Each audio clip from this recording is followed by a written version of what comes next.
श्री स्वामी समर्थ. तर आज आपण बनवणार आहोत पौष्टिक असे मेथीचे थेपले. मेथीचे थेपले बनवण्यासाठी आपल्याला एका मिक्सरच्या भांड्यामध्ये लसणाच्या पाकळ्या, हिरवी मिरची आणि जिरे यांची पेस्ट करून घ्यायची आहे. दुसरीकडे आपल्याला मेथीची भाजी धुवून घ्यायची आहे आणि ती छान स्वच्छ अशी कोरडी झाल्यावरती ती आपल्याला चिरून घ्यायची आहे. मेथीची भाजी आपल्याला जास्त बारीक चिरायची नाही, ती मध्यम अशी चिरायची आहे.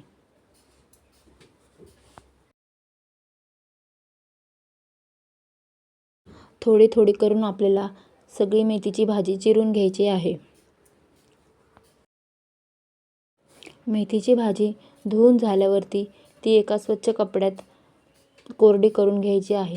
जर आपण ती कोरडी न करताच चिरायला घेतली तर त्यामध्ये पाणी जास्त राहील आणि पाणी जास्त राहिले की आपल्याला पीठ मळताना पाण्याचा अंदाज येणार नाही. त्यामुळे मेथीची भाजी ही आपल्याला कोरडी करूनच चिरायची आहे. आता आपली मेथीची भाजी चिरून झाली आहे. तसेच आपण दुसरीकडे एका ताटामध्ये ही चिरलेली मेथीची भाजी घेऊ. मेथीचे पराठे किंवा थेपले बनवण्यासाठी आपल्याला बारीक पानांची कोवळी भाजी घ्यायची आहे. जर आपण मोठ्या पानांची भाजी घेतली तर आपले मेथीचे पराठे कडवट होतील.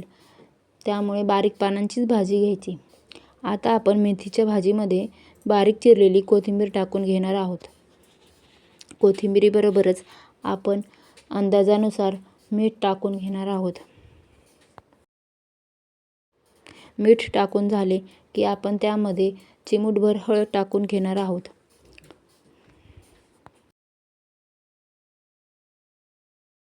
मेथीची भाजी ही शरीरासाठी पौष्टिक असते. त्यामुळे थंडीत मेथीची भाजी खाणे खूप गरजेचे आहे. त्यामुळे आपल्या शरीराला खूप असा फायदा होतो. आता आपण हिरव्या मिरचीची पेस्ट टाकून घेऊ आणि ती पेस्ट मेथीच्या भाजीला चोळून घेऊ.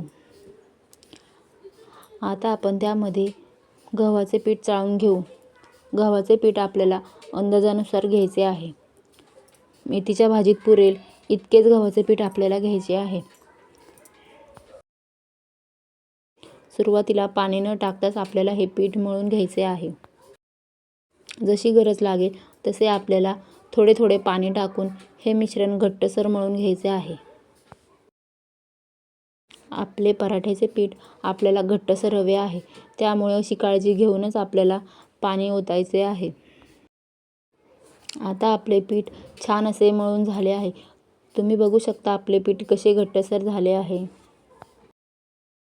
आता आपण हे पीठ 10 ते 15 मिनिट मुरायला ठेवू. आता आपले पीठ मुरून झाले आहे.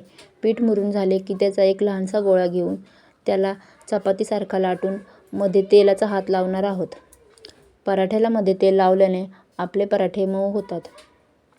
जर तुम्हाला त्रिकोणी पराठा हवा असेल तर तुम्ही त्रिकोणी पराठा लाटू शकता. इथे मी त्रिकोण पराठा न लाटता त्याला गोलाकार देऊन गोल पराठा केला आहे. मध्ये मध्ये गरज असल्यास पिठाचा हात लावून आपण आपला पराठा छान पातळ आणि गोलाकार लाटून घेऊ. आता आपला पराठा लाटून झाला आहे. आपण गॅसवरती तवा ठेवू आणि तवा गरम झाला की त्यावरती पराठा टाकू.